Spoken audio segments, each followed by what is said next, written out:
আসসালামু আলাইকুম প্রিয় দর্শক, দূরে অথবা কাছে, দেশ বা দেশের বাইরে যে যেখান থেকে আমার ভিডিওটি দেখতেছেন দেখার আমন্ত্রণ রইল। আজকে আমি রান্না করে দেখাবো খাসির মাথা, গন্ধ ছাড়া খাসির মাথা রান্না করে দেব। চলে যায় মেন প্রসেসে। আমি গরম পানি দিয়ে খাসির মাথাটা ওয়াশ করব। মানে মাথার মাংসটা ওয়াশ করে নিলে গন্ধ একদমই থাকবে না। দেখেন আমি কিভাবে করি, অনেকবার ধুয়ে নিছি, তারপর আবার দেখেন কীরকম ময়লা পানি বার হয়েছে, রক্ত রক্ত গন্ধ সব চলে যাবে এই গরম পানি দিলে। আর একটু আমি লেবুও অ্যাড করে দিব। লেবু আর গরম পানি দিয়ে ধোয়ার ফলে অনেক সুন্দর হবে, গন্ধ একদমই থাকবে না।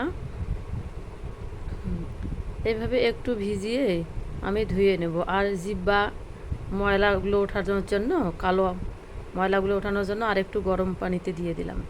দিয়ে এইগুলো নিয়ে পরিষ্কার করে ধুয়ে নিব। এই তো আমার ধুয়ে নেওয়া হয়ে গেল। এখন আমি রান্নার উপকরণগুলো দিয়ে দিব। দিয়ে দিলাম লবণ 1 চামচ, দিলাম হলুদের গুঁড়া পরিমাণ মতো, দিয়ে দিব মশলা, গরম মশলা বেটে রাখা গরম মশলা গুঁড়া। এখন দিয়ে দিব আদা বাটা, রসুন বাটা দিলাম। এখন আদা বাটা দিব। আর শুকনো মরিচ খাওয়া যায় না তো আমার বড় ছেলের, এই জন্য দিলাম কাঁচামরিচ বাটা। মনে করবেন না যে কাঁচামরিচ দিলে টেস্ট খারাপ হবে, তা না, কাঁচামরিচ দিলে টেস্ট ভালোও হবে, কালারও ভালো আসবে। শুকনো মরিচ খাওয়া যায় না তো আমি কাঁচামরিচ দিয়েই রান্নাটা করব, দেখিয়েন অনেক সুন্দর হবে। এখন আমি ম্যাগনেট করে নিব। ম্যাগনেট করে একটু রাখবো কিছুক্ষণ, এই 10-15 মিনিট রাখবো। আমার সময় হাতে নেই, হাতে সময় থাকলে আপনারা আধা ঘন্টা রাখতে পারেন। আমি এই 10 থেকে 15 মিনিট রেখে দিলাম। এখন আমি কড়াই বসিয়ে দিলাম, কড়াইয়ের মধ্যে দিয়ে দিলাম তেল। এখন তেলটা গরম হলে দিয়ে দিব পেঁয়াজ, একটা তেজপাতা দিয়ে দিলাম আর পেঁয়াজ দিয়ে দিলাম।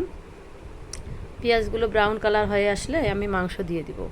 পেঁয়াজগুলো একটু ভেজে নেব। একটু ভেজে নিলে,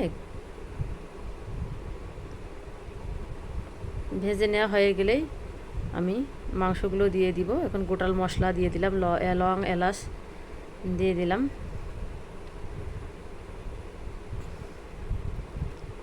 এখন মাংসগুলো দিয়ে দিলাম, দিয়ে কিছুক্ষণ কষাবো, সুন্দরভাবে কষাবো।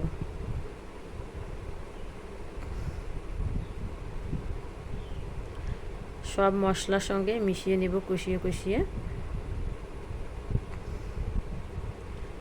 মাংস থেকে যে একটা পানি ছাড়ে, এটা কষিয়ে কষিয়ে পানিটা খাইয়ে দিব মাংসের মধ্যেই, আবার শুকিয়ে নেব, মানে যেন মাংসের মধ্যে ওই মাংসের পানিটা থাকে না। দেখেন আমি একটু গরম পানি দিব মাংসের এখানে।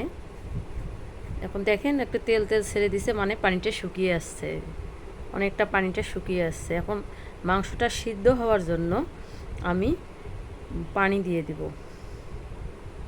এই পানিটা দিয়ে দিলাম, যে বাটনায় মশলা বাটছি সেই বাটনাটা ধুয়ে পানিগুলো দিয়ে দিলাম। একবারে পানিগুলো সিদ্ধ হওয়ার জন্য। মনে করবেন যে এতগুলো পানি দিল, এগুলো দিলাম, মাংসটা সিদ্ধ হতে পানি লাগবে। এই তো একটু ঢাকনাটা খুলে নিলাম। দেখেন এরকম। এই পর্যায়ে একটু কষাই নিব, মাঝে মাঝে একটু কষাই নিব, তলানিতে যেন লেগে না যায়। এই জন্য আমার লেগে যায় নাই, আমি এইভাবে মাঝে মাঝে কষাইছি, লেগে যায় নাই। এখন কষিয়ে আবার একটু ঢেকে দিব। দেখেন আমি কষাবো আর একটু ঢেকে ঢেকে দিয়ে করব। এই দেখেন পানিটা একবারে আমার টেনে নিচ্ছে, আর অল্প একটু গ্রেভি আছে। হ্যাঁ, এখন আবার একটু ঢেকে দিব।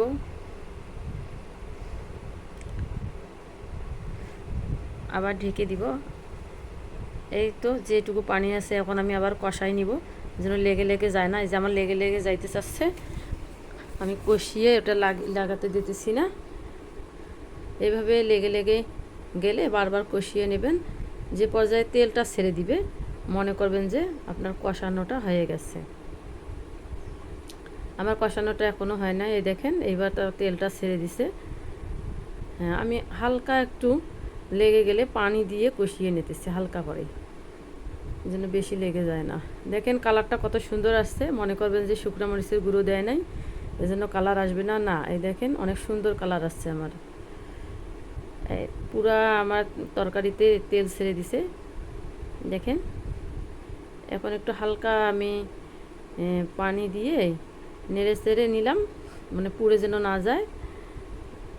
এখন মশলার গুঁড়ো অ্যাড করে দিব, ভেজে রাখা মশলার গুঁড়ো অ্যাড করে দিয়ে নেড়ে নেব, মানে মাংসটার সঙ্গে মশলার গুঁড়োটা মিশিয়ে নেব যেন মিশে যায়।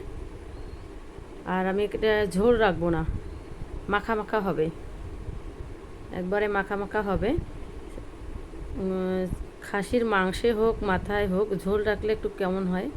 এখন আমি পরিবেশনের জন্য উঠাই নিতেছি, মাংসটা এখন উঠাই নেব। এই তো আমার পরিবেশনের জন্য মাংসটা রেডি। আমার ভিডিওটি যদি ভালো লেগে থাকে লাইক কমেন্ট শেয়ার করবেন, সাবস্ক্রাইব করবেন। আজ এই পর্যন্তই, লাইক দিতে ভুলবেন না। আল্লাহ হাফেজ।